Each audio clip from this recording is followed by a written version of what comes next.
Il est 3 heures du matin. Dans la maison de la tante de sa petite amie, Un Écossais de 35 ans est assis en pyjama devant un écran cathodique. Un cendrier plein à sa droite. Une canette de bière tiède à sa gauche. Son modem 56K émet ce grésillement caractéristique des connexions bas débit. et sur son écran, ligne après ligne, une image commence à apparaître. Une forme allongée, argentée, lisse comme rien de ce qu'il a jamais vu. Un objet en forme de cigare, flottant au-dessus de la Terre, capturé par un satellite de la NASA. L'image n'est pas encore complètement chargée quand, d'un coup, l'écran devient noir. Quelqu'un, de l'autre côté de l'Atlantique, vient de couper la connexion. L'homme qui fixe cet écran noir s'appelle Gary McKinnon. Et ce qu'il vient de faire, depuis cette chambre londonienne, avec une connexion Internet digne de 1998, c'est pénétrer dans 97 ordinateurs de l'armée américaine, de la NASA et du Pentagone. Les États-Unis appelleront ça le plus grand piratage informatique militaire de tous les temps. Sauf que Gary McKinnon ne cherchait ni de l'argent ni des secrets d'État. Il cherchait des extraterrestres. Un geek de Glasgow. Pour comprendre comment un type au chômage en pyjama a réussi à mettre à genoux la cybersécurité de la première puissance mondiale, il faut remonter à Glasgow, dans les années 1980. Gary McKinnon est un gamin solitaire, obsédé par l'espace. Sa mère, Janice Sharp, raconte qu'à 10 ans, il posait des questions sur les distances interstellaires que les autres enfants de son âge ne posaient jamais. 2 ans plus tard, il rejoint la Bufora, l'association britannique de recherche sur les ovnis. Et quand il reçoit son premier ordinateur à 14 ans, un Atari 400, il apprend à coder en BASIC. Un soir, en regardant le ciel depuis son jardin, il aperçoit une lumière rouge vif qui traverse l'horizon en quelques secondes, avec un mouvement ondulatoire qu'il comparera plus tard à celui d'un dauphin bondissant hors de l'eau. Trop lent pour un météore, trop erratique pour un avion. À partir de ce jour, Gary est convaincu que quelque chose est là-haut et que quelqu'un le cache. Le problème, c'est que le monde extérieur le terrorise. Les transports en commun lui provoquent des crises de panique, au point de s'évanouir dans le métro londonien à l'âge adulte. Il quitte l'école à 17 ans, devient coiffeur. Oui, coiffeur. Avant de se reconvertir dans l'informatique grâce à des amis qui le poussent à suivre une formation. Il finit par décrocher des contrats ponctuels comme administrateur système, installant des postes Windows pour des entreprises londoniennes. Le travail est alimentaire, les missions sont espacées et entre 2 contrats, Gary se retrouve souvent au chômage. Mais ça ne le dérange pas tant que ça, parce que son vrai travail, celui qui le tient éveillé jusqu'à l'aube, c'est fouiller Internet à la recherche de preuves d'OVNI. Il passe des nuits entières à lire des forums, à recouper des témoignages, à cartographier les adresses IP des serveurs gouvernementaux américains. Le film War Games, où Matthew Broderick incarne un adolescent qui pirate le Pentagone, a marqué au fer rouge quand il était gamin. Sauf que Gary, lui, ne joue pas. Et puis, en mai 2001, un événement fait basculer sa vie. Le Disclosure Project organise une conférence de presse au National Press Club de Washington. Une vingtaine d'anciens militaires et fonctionnaires américains affirment publiquement que le gouvernement des États-Unis cache des preuves de l'existence d'OVNI. Parmi eux, une certaine Donna Hare, ancienne sous-traitante qui travaillait pour Philco Ford au sein de la NASA. Elle affirme que dans le bâtiment 8 du centre spatial Johnson à Houston, des employés retouchent systématiquement les images satellites à haute résolution pour en effacer les ovnis avant de les distribuer. Gary tombe sur ce témoignage. Il confiera plus tard à un journaliste « Je ne voulais pas juste croire. Je voulais savoir. Je voulais voir par moi-même ce qu'il y avait dans ces fichiers. » Et c'est exactement ce qu'il va faire. 97 ordinateurs, 0 mot de passe. Sa méthode, d'une simplicité qui frôle l'absurde. Gary écrit un petit script en Perl capable de scanner jusqu'à 65 000 machines à la recherche de mots de passe vides. En moins de 8 minutes, le script lui crache une liste d'ordinateurs militaires et gouvernementaux américains sur lesquels le champ mot de passe administrateur est laissé vide. Rien. L'identifiant admin, le mot de passe en blanc et la porte grande ouverte. Vous avez bien lu, les ordinateurs de l'armée américaine, Du Pentagone et de la NASA n'avaient aucune protection sérieuse. Et le plus absurde, c'est que ces mêmes failles étaient encore béantes après les attentats du 11 septembre 2001. alors que le pays était en état d'alerte maximale. Gary installe alors un logiciel appelé Remotely Anywhere sur les machines compromises, ce qui lui permet de prendre le contrôle graphique à distance. Comme s'il s'asseyait physiquement devant l'écran. Pour éviter de se faire repérer, il exploite le décalage horaire.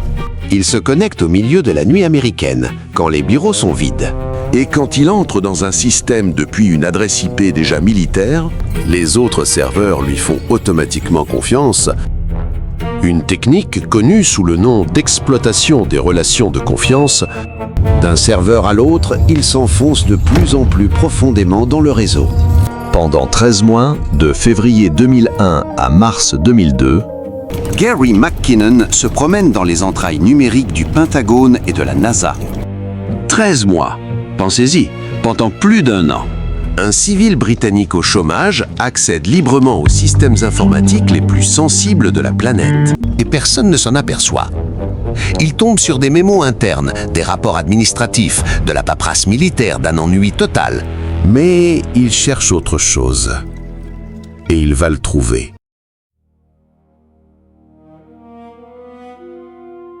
Gary finit par atteindre les serveurs du bâtiment 8 du centre spatial Johnson. Exactement celui dont Donna Hare avait parlé. Il y découvre 2 dossiers, filtrés et non filtrés. Dans le dossier non filtré, il tombe sur des images satellites dans un format propriétaire de la NASA. Chaque fichier pesant entre 200 et 300 mégaoctets. Avec sa bande passante famélique, télécharger un seul mégaoctet lui prend 5 minutes.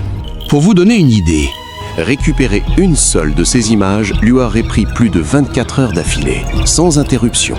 Il trouve une parade en prenant le contrôle graphique du bureau distant.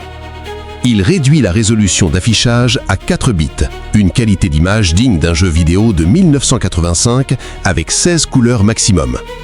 Et c'est dans cette résolution grossière, pixel par pixel, que la forme commence à se dessiner sur son écran. Comme si aucune main humaine ne l'avait assemblé. Un objet long, métallique, avec des sphères géodésiques de chaque côté et une surface d'une régularité troublante. Et puis, l'écran devient noir. Quelqu'un à la NASA vient de remarquer l'intrusion. Le logiciel Remotely Anywhere est détecté. Et l'adresse email utilisée pour l'acheter permet aux enquêteurs de remonter jusqu'à Gary. Il n'a jamais pu sauvegarder l'image. Le drame de toute cette affaire tient dans ce décalage absurde.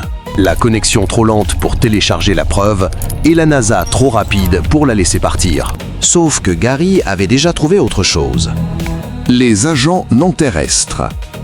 Quelques semaines plus tôt, en fouillant un serveur militaire, attribué selon les sources, soit à l'US Space Command, soit à la Navy. Gary était tombé sur un tableur Excel intitulé Non-Terrestrial Officers.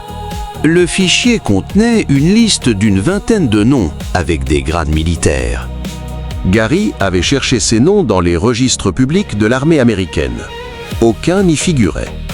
Un deuxième onglet du tableur listait des transferts de matériel de vaisseau à vaisseau et des transferts de flotte à flotte. Gary avait cherché les noms des vaisseaux, 8 à 10 au total, dans le registre naval américain. Introuvable. Arrêtez-vous une seconde sur ce que ça signifie. Si c'est vrai, des officiers militaires absents de tout registre connu, affectés à des vaisseaux que la Navy nie posséder, avec des mouvements de personnel entre ces vaisseaux fantômes. Gary McKinnon en a tiré une conclusion. Les États-Unis opéraient un programme spatial militaire clandestin, avec des personnels en poste hors de la Terre. Cette théorie sera plus tard baptisée Solar Warden par des ufologues. un nom que McKinnon n'a jamais utilisé lui-même. Mais là encore, il n'avait rien pu copier. Les fichiers étaient restés sur les serveurs et il ne lui restait que sa parole pour en attester. Votre sécurité est nulle. Avec le temps et l'absence de réaction, Gary devient plus audacieux et plus imprudent. Il commence à laisser des messages sur les machines qu'il pirate. Le plus célèbre d'entre eux apparaît sur un ordinateur de l'armée américaine fin 2001. Your security system is crap. I am Solo. I will continue to disrupt at the highest levels. Il laisse aussi un message beaucoup plus agressif. Qualifiant la politique étrangère américaine de terrorisme d'État et insinuant que la faille de sécurité du 11 septembre n'était pas accidentelle. Le timing est catastrophique. L'Amérique est en état d'alerte maximale, elle traque des cellules terroristes sur son propre sol. Et voilà qu'un type qui se fait appeler Solo nargue le Pentagone depuis ses propres serveurs. À un moment, Gary supprime accidentellement des fichiers critiques sur la station d'armement naval de Earl, dans le New Jersey. Des journaux d'armes, rien de moins. L'incident paralyse un réseau de plus de 300 ordinateurs. Et ce n'est pas le pire. Il fait tomber l'intégralité du réseau informatique de l'armée américaine à Washington, D.C. Soit environ 2000 machines pendant 3 jours complets. Les États-Unis estiment les dommages à environ 800 000 $. Vous imaginez la scène dans les bureaux du Pentagone ? Quelqu'un entre et annonce que tout le réseau de Washington est hors service, que des journaux d'armes ont été supprimés d'une base barrale et que le responsable a laissé un mot pour dire que la sécurité est nulle. L'ambiance devait être électrique. Gary, lui, jure que les suppressions de fichiers étaient accidentelles. La traque. Mais il est trop tard pour les excuses. En mars 2002, la National High Tech Crime Unit britannique frappe à sa porte à 6 h du matin. Gary est arrêté, menotté. Maintenu en garde à vue pendant 6 heures, pendant que les enquêteurs retournent la maison pièce par pièce. Ils saisissent plusieurs ordinateurs, y compris des machines qu'ils réparaient pour des clients, qui n'avaient rien à voir avec l'affaire. Des disques durs sont envoyés directement aux États-Unis pour analyse. Et c'est ici que l'histoire prend un tournant que personne n'avait anticipé. Après l'arrestation, Gary est relâché sans être inculpé par la justice britannique. Pendant 3 ans, il vit en liberté totale, sans la moindre surveillance ni restriction de déplacement.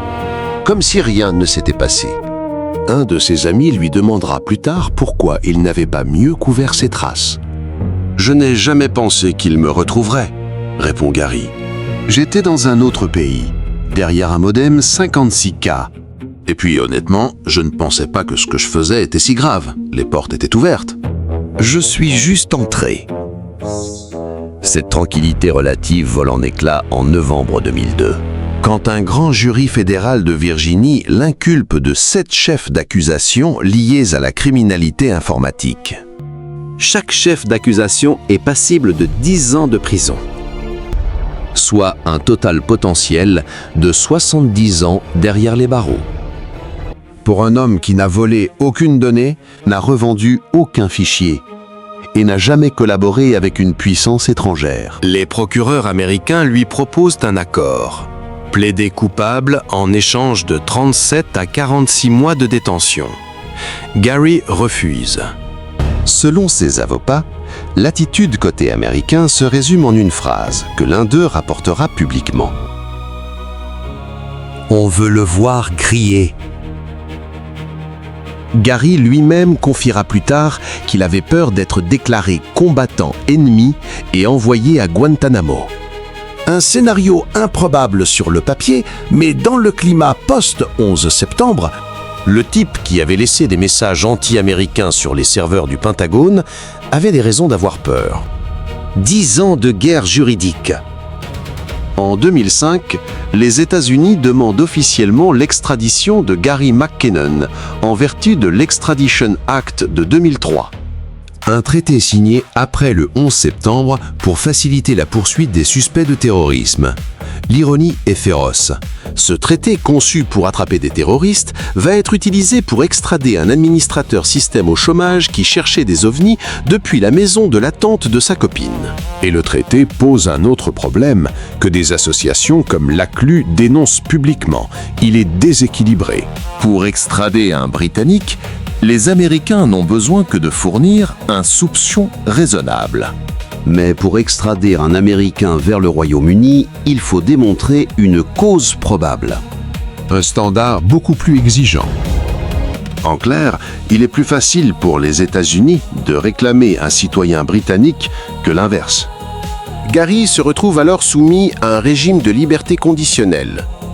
Il doit pointer chaque soir au commissariat de son quartier et rester chez lui la nuit. Il n'a plus le droit de quitter le territoire.